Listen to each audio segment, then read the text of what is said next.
होता है इनका, कैसे होता है? लोकसभा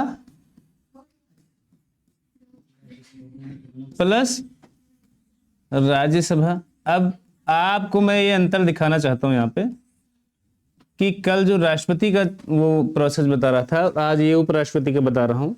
वहां भी लोकसभा का नाम लिया था, यहाँ भी ले रहा हूँ, और राज्यसभा वहां भी बताया था, यहाँ भी बता रहा हूँ। तो आप डिफ्रेंशिएट करो, क्या माइनर अंतर क्या होता है, वही माइनर पॉइंट आपसे पूछा जाएगा। कोई जरूरी नहीं कि आप पुलिस की परीक्षा देने जा रहे हैं तो उसी में पूछा जाए, हो सकता है अन्य एग्जाम आप अपने जीवन में दें तो उसमें पूछा जा सकता है। जानकारी जरूरी है, मैं ये जान के पढ़ा रहा हूं, ठीक है। लोकसभा के सभी सदस्य क्या, और राज्यसभा के सभी। इसमें जो मनोनीत है वो भी देंगे वोट, और जो नहीं है, अब समझ में आई बात। उसमें क्या था, मनोनीत वाले बाहर हो गए थे। एक अंतर और कोई है, कोई बच्चा बताएगा अपनी मर्जी से? राज्य विधानसभा मेन चीज आप आए हो आप। उपराष्ट्रपति में ऐसा कुछ नहीं कि राज्यों के विधायक को पकड़ेंगे, लोकसभा और राज्यसभा, बात खत्म, ठीक है। उपराष्ट्रपति की एक विशेषता और होती, हमने बताया लोकसभा का जो निगरानी करता है मेन क्या होता है, एक लोकसभा का अध्यक्ष बना दिया जाता है। उनका नाम मैंने आपको बताया था, अगर आपको याद हो, ओम बिरला जी। तो राज्यसभा की बात की तो आप लोगों ने पूछा ही नहीं कि उनका अध्यक्ष कौन होगा, पूछना चाहिए। हाँ, तो वो ये जो उपराष्ट्रपति जी होते हैं इसके पदेन अध्यक्ष भी होते हैं। इनमें अलग से अध्यक्ष राज्यसभा का बनाया नहीं जाता। राज्यसभा का स्पेशल कोई अध्यक्ष नहीं बनाया जा सकता। जो उपराष्ट्रपति होगा वही कार्यभार वहां का भी देखता है। कहाँ का? राज्यसभा का। राज्यसभा के सदस्य इसलिए नहीं, जैसे लोकसभा का जो सदस्य होना चाहिए राष्ट्रपति को, लेकिन राष्ट्रपति के पद पर अगर बैठ गए तो क्या साफ साफ लिखा गया है किसी लाभ के पद पर न हो, तो स्पष्ट बात है कि वो वहां बने रहेंगे। तो उपराष्ट्रपति भी सेम ही है। अंतर देखिए, राज्यसभा का जितना निगरानी करना है देखेंगे। लोकसभा राज्यसभा में दो चीजें हमने ये भी बताया था कि उच्च सदन कौन सा है, निम्न सदन कौन सा। कौन सा उच्च है? और ऐसे उत्तर प्रदेश की विधानसभा में आ जाएंगे तो उच्च और निम्न दो है। कौन कौन से? विधान परिषद जो है वो उच्च सदन, और विधानसभा निम्न सदन। दोनों सदनों में अध्यक्ष भी हैं। विधानसभा अध्यक्ष का नाम क्या बताया था मैंने? महाना नाम करके कुछ बताया था। सुशील महाना कि सुनील महाना, ऐसे कुछ। सुरेश महाना जी, सुरेश महाना जी। अब आपसे कोई पूछे, कभी कभी एग्जाम में भी पूछ लिया जाता है आपको भरमाने के लिए कि राज्यसभा का अध्यक्ष कौन होता है। पद नहीं होता वो, लेकिन यही कार्यभार देखते हैं सारा। तो सीधी सी बात है, अध्यक्ष इन्हीं को कहा जाएगा। तो आपसे कोई पूछे राज्यसभा का अध्यक्ष कौन है तो क्या बताएंगे आप? उपराष्ट्रपति जी हैं, माननीय श्री जगदीप धनखड़ जी, यही संभालते हैं। इन्हें इंग्लिश में कहते हैं एक्स ऑफिसियो। इंग्लिश में भी जाना करो, हिंदी वाले गूगल ऐसे करते हैं कि आप तो पागल हो जाओगे कुछ देर के लिए। पदेन अध्यक्ष से हिंदी में कहते हैं। कॉन्स्टिट्यूशन की जो बुक पढ़ेंगे आप,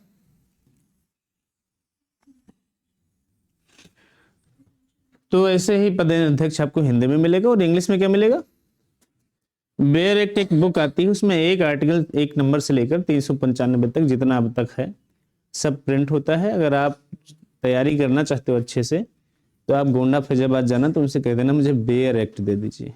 क्या बोलेंगे? बेयर एक्ट बोल देना। कॉन्स्टिट्यूशन की बेयर एक्ट आती है, इतनी मोटी सी है और छोटी सी है, जैसे होती है ना पॉकेट साइज टाइप की, उस टाइप की रहेगी। पदेन अध्यक्ष यही होते हैं, यही होते हैं। योग्यता चुनाव में हमने क्या बताया? लोकसभा के सारे सदस्य और राज्यसभा के सदस्य। और भी कुछ बातें हैं वो देख लेते हैं। उपराष्ट्रपति वैसे तो कोई ज्यादा काम होता नहीं, लेकिन जब राष्ट्रपति अनुपस्थित हो तो जो पावर सब राष्ट्रपति की है वही इनकी हो जाती है। मान लीजिए बीमार या कुछ समय के लिए वो कहीं विशेष अवकाश पर है राष्ट्रपति जी, तो उस टाइम राष्ट्रपति का सारा कार्यभार कौन देखेगा? उपराष्ट्रपति। ठीक वैसे ही जैसे किसी स्कूल में एक प्रिंसिपल होते हैं और एक नाम के वाइस प्रिंसिपल होते हैं, वो कहते तो हैं वाइस प्रिंसिपल हैं लेकिन उनकी वैल्यू कोई होती नहीं। तो जब प्रिंसिपल जी नहीं रहते तो कौन याद किया जाता है? तो ये प्रिंसिपल गायब तो कौन से याद किए गए? Vice principal. या मान लीजिए किसी कारणवश इनकी मृत्यु हो जाती है, उससे भगवान न करे कि द्रौपदी मुर्मू जी कहीं कुछ हो जाए, मैं नहीं कहता, लेकिन किसी कारणवश मान लो उनकी मृत्यु हो जाए तो उनका कार्यभार तब तक कौन देखेगा? जब तक अगला चुनाव नहीं हो जाएगा तब तक कौन देखेगा? इनका कार्यकाल भी सुन लीजिए। कार्यकाल मैंने 5 साल राष्ट्रपति जी का भी बताया था, इनका कार्यकाल भी 5 साल का ही होता है। कितने साल का? तो एक आप हेडिंग बनाते जाइए, योग्यता लिखा था, बगल में लिख लीजिए कार्यकाल, 5 साल का लिख लीजिए आप। 5 साल का कार्यकाल होता है।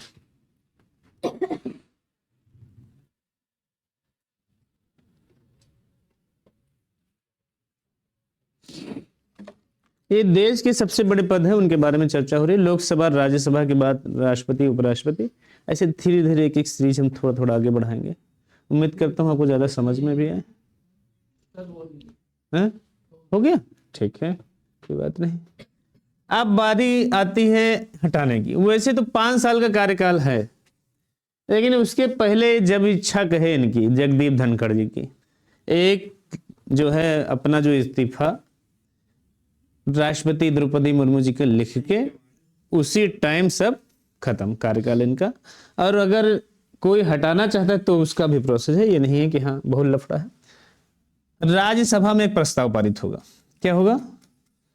और ठीक वैसे जैसे कल राष्ट्रपति के बारे में बताया था कि 14 दिन पहले सूचना दे दी जानी चाहिए, 14, वैसे इनको भी सूचना देनी पड़ेगी। और इनमें एक चीज है, राज्यसभा के जितने भी सदस्य हैं 2/3 बहुमत से जब वो मान्य कर देंगे कि हाँ उपराष्ट्रपति जी को हटना चाहिए, तभी ये मान्य होगा। राज्यसभा के जितने सदस्य हैं 2/3 बहुमत जब एक्सेप्टेंस दे देंगे कि हाँ ये जो इस्तीफा वाला मसला है वो सॉल्व हो गया है, ये उपयुक्त है, तभी ये हटाए जा सकते हैं। यहाँ से 2/3 बहुमत से पास होगा, उसके बाद लोकसभा में भी जाएगा, तो वहां बहुमत ही हो तब भी चलेगा। बहुमत और 2/3 बहुमत समझते हैं? अच्छा, एक मैथ का काम करो आप। 100 मेंबर हैं, 100 मेंबर हैं, तो इसका 2/3 निकालिए आप लोग, 2/3 निकालिए, कितना निकलता है? 25 निकलेगा। इतनी मैथ आप लोगों की ठीक है।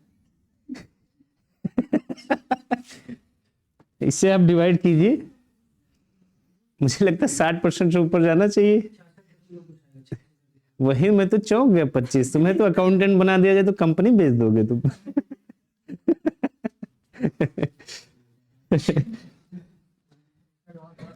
2/3 बहुमत का मतलब है 100 में से कितने लोग एक्सेप्टेंस दें?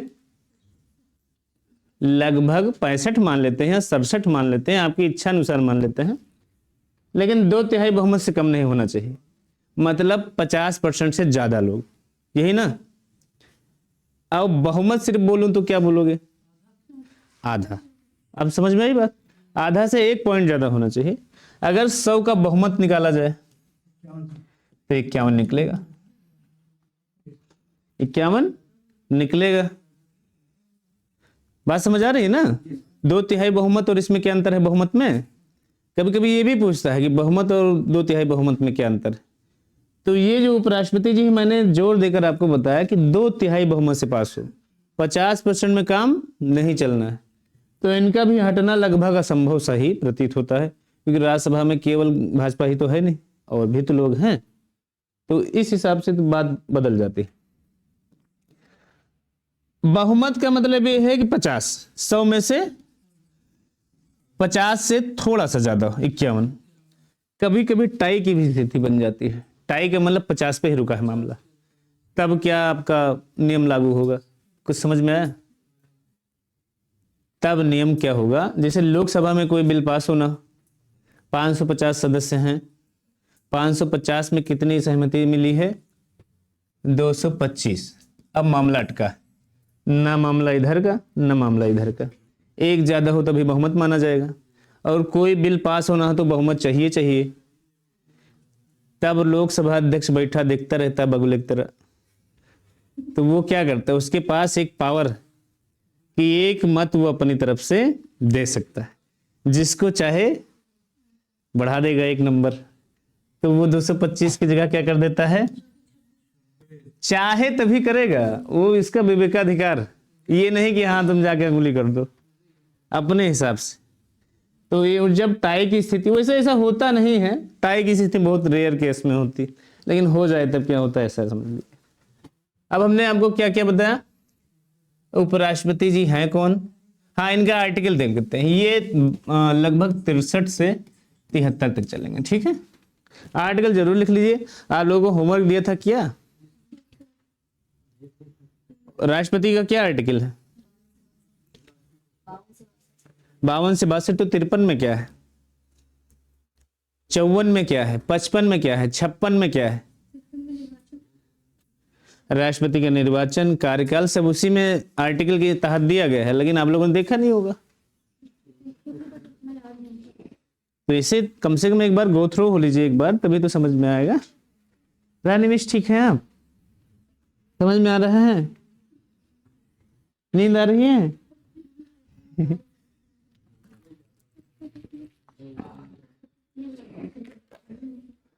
हाँ ये हो गया उपराष्ट्रपति, राष्ट्रपति। और भी कोई चीज अगर जाननी है तो पूछ सकते हैं उपराष्ट्रपति जी के बारे में, लगभग तो उनका हो ही गया। लोकसभा, राज्यसभा, विधानसभा, विधानसभा,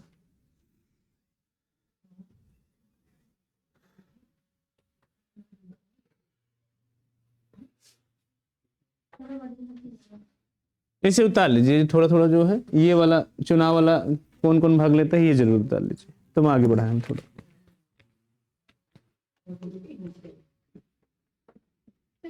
हाँ जी, हाँ जी,